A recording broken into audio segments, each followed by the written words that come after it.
Trump celebrating the J6 people. I thought my boss, President Clinton, made an undeniable point of Democratic policy. Since the end of the Cold War, there have been 51 million jobs created in the United States. 50 million were created under Democratic presidents and 1 million under Republican presidents. You know, that's 50 to 1. Bill Maher just dismantled another guest with his signature no-filter anti-woke takedown. And wow, it was a spectacle worth watching. First of all, I love you, I love Clinton. It's a bull thing to say. Okay. Because as we both know, am I right? Yeah. As we both know, jobs created, it has a lot to do with what the last guy did. Clinton got rid of Glass-Steagall. Did that have anything to do with the collapse in 2008 of the economy? I think it did. So maybe some of the jobs that were lost. I'm sorry. It's just a bull thing to say. I don't think it is. The guest walked onto the show thinking he and Maher were fighting on the same side. Big mistake. Maher was locked, loaded, and ready. What followed was a masterclass in demolition, a fiery exchange that left the guest's woke talking points smoldering in the dust. There's a lot to break down here, so buckle up, this one's pure heat. The thing I think we've been pretty aligned on is that the Democrats do better when they're center-left and not far left. Certainly. It's better policy and it wins elections. Right.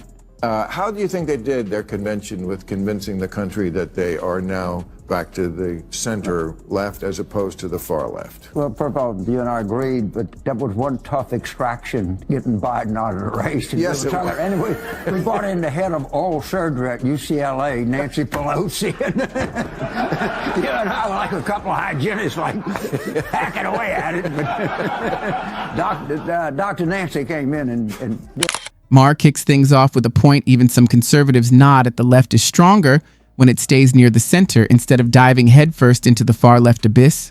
And honestly, he's got a point. Many progressive causes, from women's rights and LGBTQ equality to fair conversations about gender, deserve respect and open discussion. But when the movement swings too far, turning into pronoun policing, biological males competing in women's sports, or kids being pushed toward irreversible choices, it stops being progress and starts looking like chaos. That's the moment where the far left loses its footing, and where Maher, to his credit, finally plants the flag. the country wanted something different. And the Democrats, they weren't looking for ethnic thing. They weren't looking for a war. They weren't looking for a new entitlement. The country wanted something different than Trump and Biden, and we gave it to them. And I'm not surprised the country's responding favorably. I'm really not. Yeah, I thought that, for one thing, they sounded like America, which, you know, has been a problem with the left in recent years.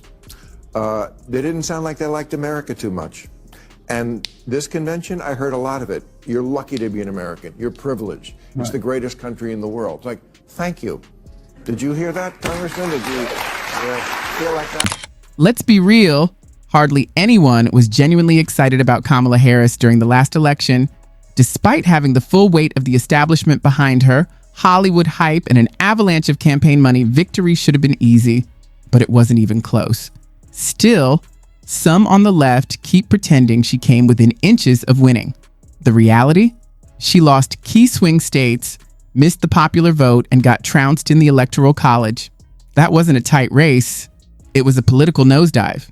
The math speaks for itself. What her supporters call momentum was really denial wrapped in wishful thinking. I criticize Democrats for putting on a good show. I will never criticize Democrats for being good at politics. What I criticize Democrats for is being bad at policy and governing.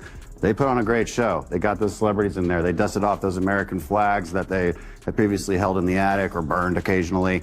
And then they brought them out for that freedom wave. Very few Democrats burned the Democrat activists burned down cities. We, as members of Congress, just a few weeks ago, we had to go put American flags back up over Union Station, Washington, D.C.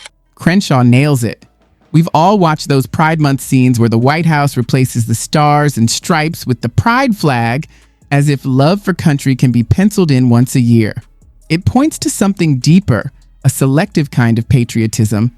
Politicians wrap themselves in the flag when it's time to win votes or sell unity, but the moment rebellion becomes fashionable, that same flag turns into a prop for outrage. Suddenly, it's mocked online or torched in the streets by the very people who claim to stand for freedom. Crenshaw's argument hits hard because it exposes the hypocrisy. Loving America only when it benefits your cause isn't patriotism, it's theater. Show. They're right. Full of hope and joy, and I get it. Like, that's great. Starry-eyed views of optimism of the future. But on policy, not so great. And in the end, this is going to be about policy. They were very light on that. Why? Because they don't want to contend with the fact that they own the last 4 years of policy. We do have a very unique opportunity here where we have two candidates where you can look at 4 years and 4 years. You know exactly what they're going to do, and you know exactly what the outcomes are. And on every metric, Donald Trump wins on this. And so that's what we're going to keep pushing this election toward, is what are the metrics that will actually make your life better? Donald Trump wins on this, on the policy and the outcomes associated. Crenshaw got it exactly right. The Democrats are still coasting on slogans and good vibes instead of real ideas, and that's precisely why they're struggling. Even nearly a year after the loss, they still can't define a unified vision for the country's future. Ask 10 Democrats about their priorities, and you'll hear 10 completely different answers. There's no solid economic roadmap, no consistent stance on border policy, and no clear outreach to working-class Americans who feel forgotten.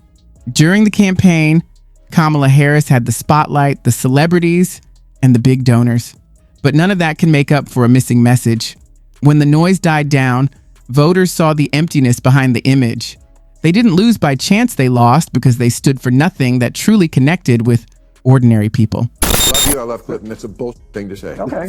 Because as we both know, am I right? Yeah. As we both know, jobs created, it has a lot to do with what the last guy did. Clinton got rid of Glass-Steagall. Did that have anything to do with the collapse in 2008 of the economy? I think it did. So maybe some of the jobs that were lost. I'm sorry. It's just a bullshit thing to say. I don't think it is. You've got to tie a policy to an outcome. I can tie policies from Donald Trump to outcomes. So you cut taxes, you cut regulations. What does that do? It makes it easier to do business and hire people. So you're going to have job growth. Absolutely right. It's never just about how many jobs exist, but what kind of jobs they actually are and how much real stability they offer. You can boast about millions of new positions, but if most of them are low wage, part-time, or short-term gigs, that's not progress, it's illusion. What often gets ignored is how many jobs disappear during the same stretch, erasing much of that supposed growth. Under Clinton's economic leadership in 2008, the numbers may have looked impressive on paper, but the foundation was crumbling underneath. Many of those jobs lacked long-term security, decent pay, or any path for advancement. Meanwhile, living costs were climbing, wages were flat, and the housing market was ready to implode. So while the stats made for glowing headlines, they didn't match the lived reality of working Americans. Maher's point slices right through the spin job quantity means nothing without true economic quality. Every policy should be judged by its real-world impact, not just its press release. Policy to an outcome. I can tie policies from Donald Trump to outcomes. So you cut taxes, you cut regulations. What does that do? It makes it easier to do business and hire people. So you're going to have job growth. You had 8% wage increase after inflation under Donald Trump before the pandemic. Actually, 16% if you're talking about the lowest quintile of earners. Under Biden, it's been 0.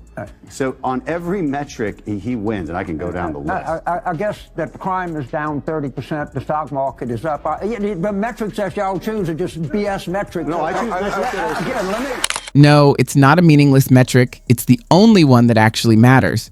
When we talk about the economy, we're talking about real, measurable outcomes. Low inflation, meaningful tax cuts, fewer regulations, and policies that help businesses thrive. Those are the fundamentals that drive job creation, raise wages, and strengthen the middle class. That's exactly why Trump's message hit home for so many Americans, and why Kamala Harris's didn't. He talked about what working families care about most: the cost of living, take-home pay, and a government that doesn't choke small businesses with endless red tape. Meanwhile, Kamala and the Democrats were too busy pandering to the fringe left, chasing cultural battles instead of addressing kitchen table realities. In the end, voters don't pull the lever for hashtags, they vote with their wallets.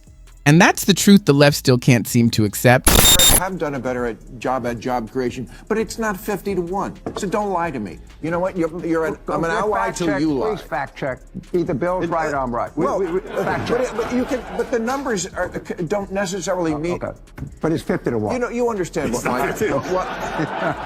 We had the lowest unemployment in 50 years under Trump. And again, you have to associate an outcome with policies. And you can't tell me what Biden policy resulted in better jobs. If we're increasing our jobs. Also, there was a Biden's pandemic that had a lot to do with having there's a massive. There's a lot of factors that go into it. It's a thing. Again, let's move on. James Carville probably thought Bill Maher would have his back when he bragged that Democrats created 50 million jobs compared to Trump's 1 million. It looked like an easy layup, a perfect stat to flex on live TV. But Maher wasn't playing along. Instead of nodding in agreement, he called Carville out right there, saying those numbers are hollow without context. Job creation isn't a scoreboard. It's about timing, cycles, and what's really driving the economy. The post-pandemic recovery inflated those figures, and Maher made it clear, correlation isn't causation. Carville tried to spin it as proof of Democratic superiority, but Maher wasn't buying it. He reminded everyone that leadership isn't measured by flashy statistics. It's measured by lasting economic stability and real-world results. This country simply has no education standards anymore. They will let you out of a public high school and give you a diploma, and you don't have to actually know anything, which used to be the mission of schools, knowing things. I know it's super important to stop the grooming of our kids, or I don't know, to start it. And certainly critical race theory must be stricken from the curriculum, or who knows, maybe included in all of it. But, you know, while we're having those fights, could someone please notice that the kids don't actually know anything? While everyone's arguing about the economy, the real collapse is happening in America's classrooms. Kids are graduating without basic reading, writing, or math skills. Ideology has replaced merit. Programs like DEI and critical race theory have turned education into a social experiment where showing up counts more than showing skill. Diplomas are now participation trophies, and excellence has been sacrificed on the altar of equity. The result?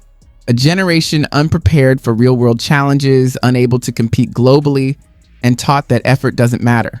This isn't just a policy failure, it's a moral one, quietly destroying the nation's intellectual backbone. I travel this country on weekends doing stand-up now. I see the political ads that are running on the local TV markets, and I think, how can this possibly work on people? And then I remember, oh yes, they think Queen Elizabeth is from Egypt. When again, plainly, it's Brazil. Democrats turned classrooms into battlegrounds for ideology instead of learning. Years of political posturing left schools weak, teachers disillusioned, and students unprepared. Now, the tide's shifting.